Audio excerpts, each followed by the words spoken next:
Now, Adrian, although Portugal is off the North Atlantic, they have a huge Mediterranean influence in the way that they actually cook and use different ingredients.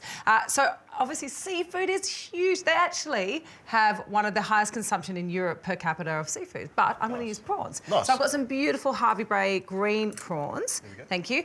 And to make the marinade, I'm going to use a little bit of smoked paprika. Nice. I've got some ground cumin.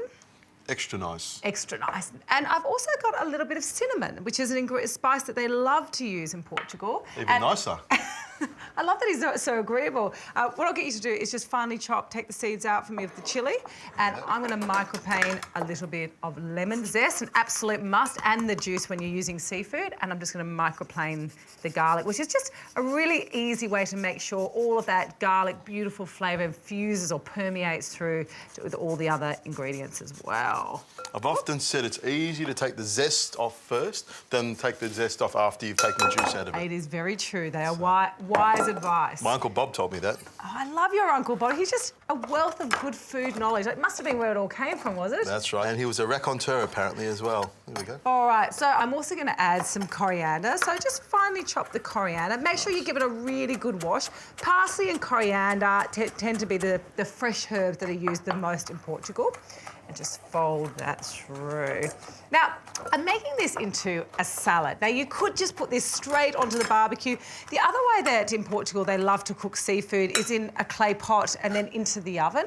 So you could be creative. They'll have slightly different flavours overall. And of course, they love to use extra virgin olive oil and just make salt in there as well, which I like to see. A little bit of salt, getting it taste like the North Atlantic or getting it taste like the Mediterranean. They say the Mediterranean is slightly saltier than the Australian Ocean, so it's a good idea you are equalising the balance of salt in there. All right, I'm going to pop these on a hot pan. I've got my good griddle pan here, non-stick.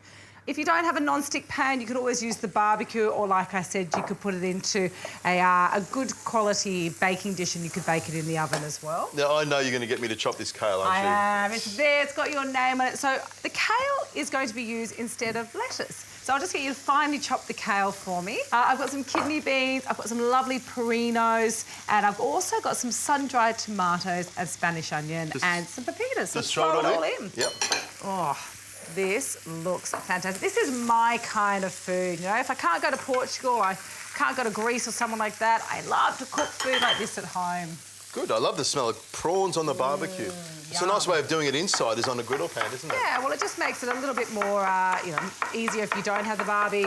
Just open all the windows up because I want to put a bit of heat in this. Often when I'm cooking on a griddle pan, I will smoke up the whole house. I probably turn it up a little bit too high. But a good tip is also putting the griddle pan in the oven. It'll actually it'll stop it from smoking as much. That's a great idea. Well, these are going to take a couple of minutes. I'm going to turn them over, let it cool slightly, and then I'm going to throw it into my kale salad.